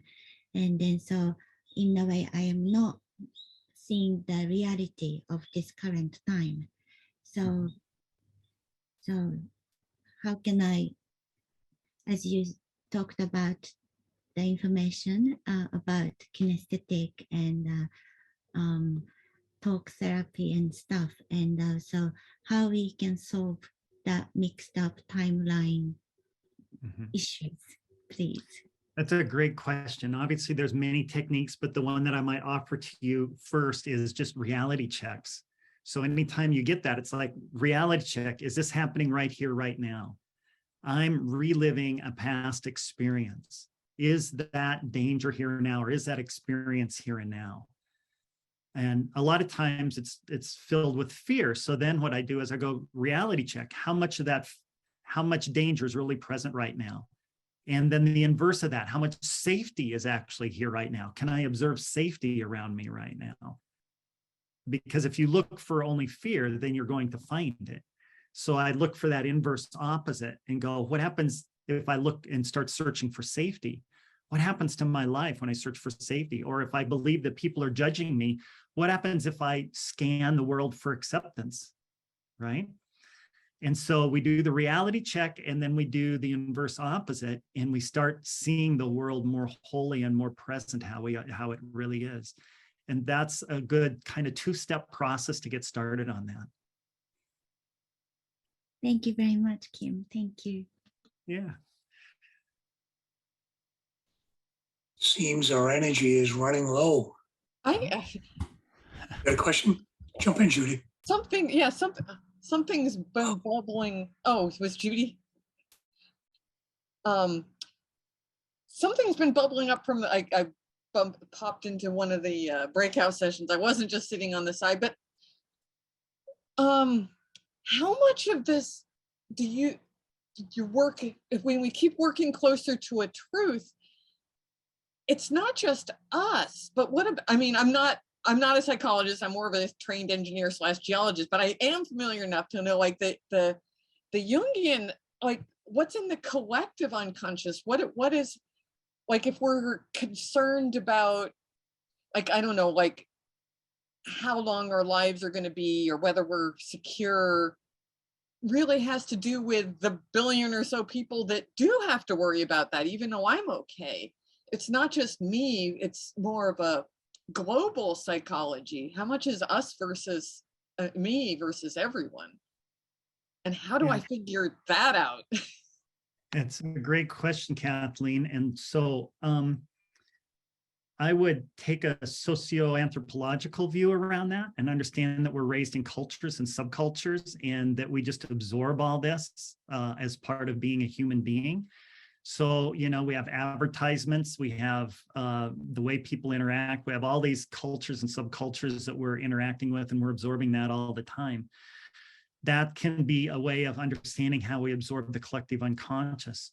And what we do with that is the same thing that we do with our individual conscious. We shine a light on it, and we actually have the power to resolve those issues, to say, I'm not buying into those cultural constructs. It's a little bit of a challenge at times, but it's actually the same basic process. We just go through the evolution of shadow resolution. We're unaware. We become aware of the symptoms. Oh, wait, this isn't just me. I'm seeing everybody having similar dynamics, right? This is part of the collective unconscious because it's part of the collective experience. And so when we start becoming aware of how we are culturally constructed, which usually happens around fourth person perspective, we don't get that usually before that.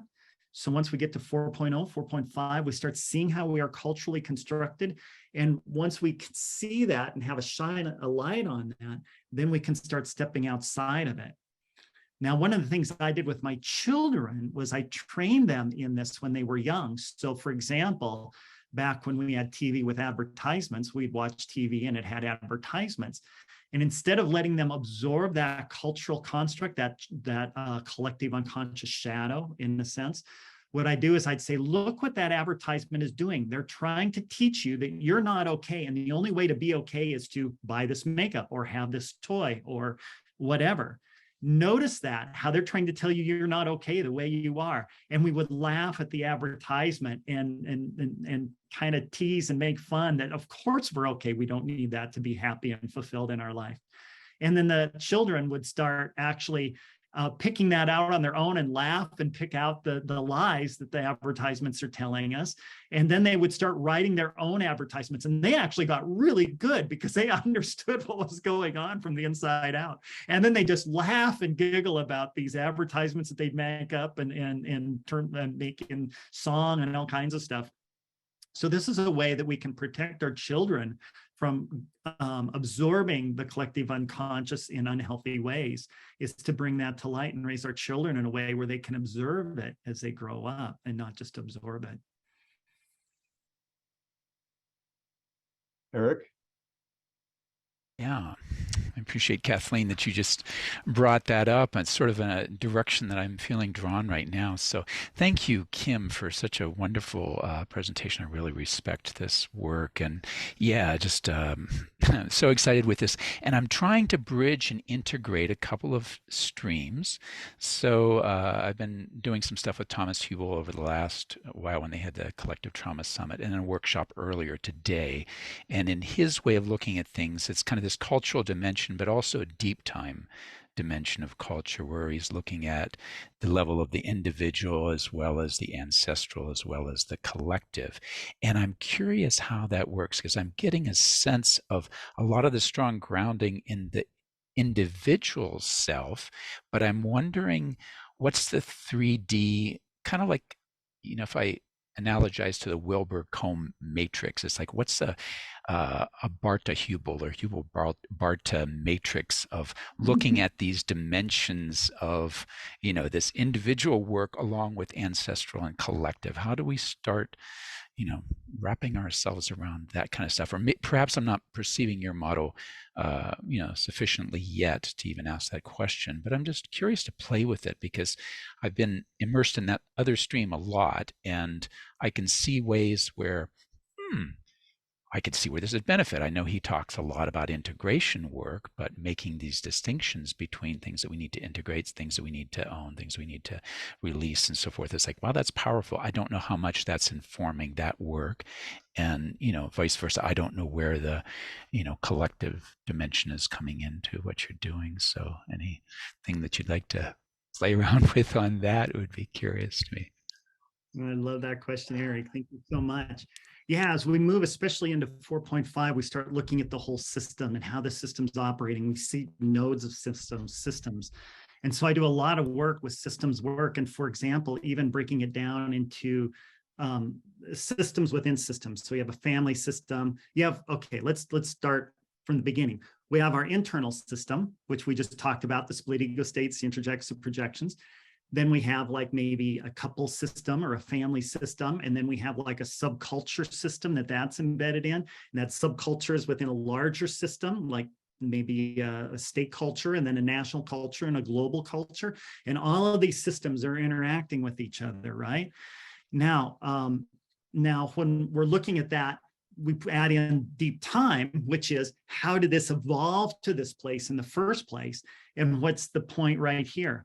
But keep in mind, no matter how much history evolved, the power is right here and now. What do I do right here and now to do this? How can I do that in the collective? How can I do that in the individual? How can I do it internally? How did I absorb the collective dynamic and recreate that structure internally?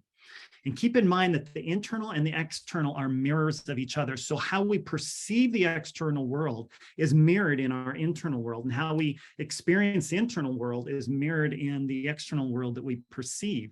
So we can make any change internally, and that will, by definition, make a change in the larger system, as long as we hold it. But if we don't hold it, then we will go back into the homeostasis of the larger system. So homeostasis is the tendency of an organism or system to remain in the same pattern that it is, kind of like a rolling stone will continue to roll unless acted upon by an outside object. So these systems have a homeostasis, and they tend to try to stay in homeostasis. So anytime we try to break out of that homeostasis, there's a systemic reaction that jiggles around that and tries to pull that element back in, whether it be an ego state that you're working on internally, or whether it be a human being stepping outside of the cultural construct, or whether it be the entire integral group trying to work on the collective consciousness of the whole world. Anytime some element steps out of the side of that system tries to bring it back into homeostasis. The way you change the homeostasis from deep time and the evolutionary perspective is by holding that tension in an ideally healthier way for long enough that the system has to adapt to you. Now, I do this work a lot of times with women that have been battered and abused, and they have a religious belief that they do not want to leave the marriage. So I teach them how to be the element in that system that changes the system, because they refuse to leave. Like I can get them, battered shelters, and they'll just go back, or they'll refuse it because it's outside of the religious thing. So I actually teach them how the power of you as an element in that system will change the system. And I show them exactly how to do it. And I get incredible successes where the whole system, I teach them that's going to get rough, right? And you need to have escape routes and escape plans and all of that. But if you hold this tension, that system will eventually have to change to you. And I've had lots of success with these families, with just one person coming in, just the battered wife, sometimes the battered husband. And they hold that exactly the prescribed change. And the whole system jiggles and shakes, and it tries to pull her back in. But since she's been educated, she holds that tension, and pretty soon the whole system evolves and starts having to adapt to her. The same thing happens in the larger collectives. If we as an integral group, or as a San Diego integral group, hold a particular consciousness, all the people around us will jiggle and shake until they adapt to some degree to that new consciousness. And we can see this playing out in politics. We can see it playing out in the memes that occur. And some of the changes are healthy changes. Some of them are unhealthy changes. But even unhealthy changes, if people hold that, eventually the system will adapt. You can observe that in politics today, where certain groups are actually emboldened and holding a certain consciousness, and entire parties are having to wrap around those particular people. Otherwise, the party falls apart. So this can happen in healthy ways. It can happen in unhealthy ways. And when we step back and look at the system dynamics and the system dynamics through deep time, we can actually predict where the system's going, and we can predict the exact elements that need to be touched into and changed so that the whole system has to adapt around it. And then it's a matter of getting critical mass. But each one of us is one element in that critical mass. Did that help? Buzzing. Thank you. Beautiful. Beautiful. Yeah, I have a question. I don't know where this comes from, Kim, but is there a relationship between shadow and creativity?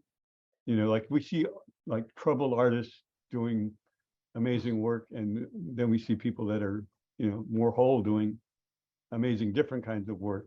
Have you run into any of that in your work? Or, I'll throw it out to anybody. Yeah. Have a This is actually, psychology has a real common name for that. It's called sublimation, and it's considered the healthiest defense mechanism. There's multiple defense mechanisms, rationalization, projection is one of them, all kinds of things. But sublimation is when we take the energy from all the damage that's happened to us, and we put it into some artistic or creative endeavor, art, music, whatever, right?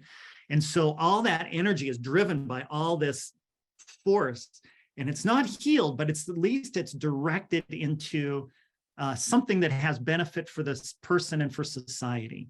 So it's got a lot of force behind it, but it's not necessarily healing, but it can produce healing if you also pair it with insight and growth and shadow work. You can pair it with healing. And so it's one of my favorite defense mechanisms. I write songs. So whenever I'm disturbed by something, I'll go and I'll write a song, and then I'll let that song evolve though. I'll let the lyrics evolve and evolve and evolve until it comes to peace. So it becomes a way of basically re-narrating an experience of life, or re-understanding it in a better, more whole way. So yeah, so that's where all this energy comes from for creating incredibly artistic dynamics. And I just encourage people to be able to utilize it, not just as a way to vent that energy, but also as a way to heal the shadow while you're doing it. Even though that might be a loss for society, it would be very good for the person themselves.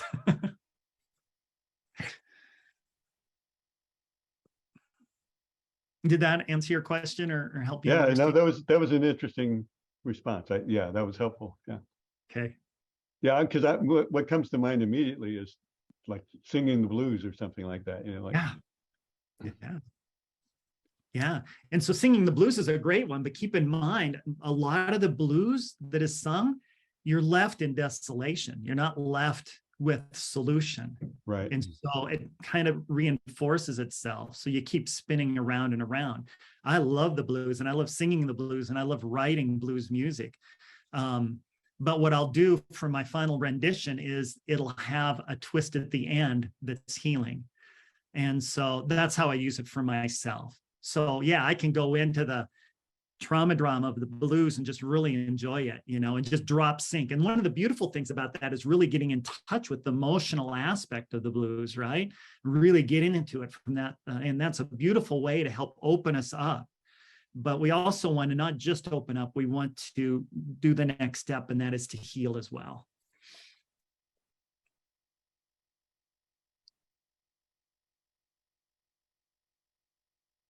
Any more comments or questions? Well, I think some of us are waiting for dinner, so probably a good time to close. But thanks, Kim. We'll be in touch for future session.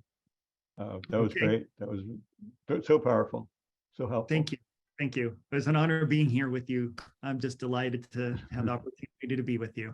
And we'll have the recording up early this week and let you guys know. And I'll check on that, the transcripts. Okay. Sounds good. Thanks, everybody. See you next time. Bye-bye. For further information, including upcoming events, resources, links to our Facebook and Meetup pages, and our fabulous donate button, please visit our website at sandiegointegral.org. Donations are greatly appreciated and help us to continue to provide information and connection within the Integral community.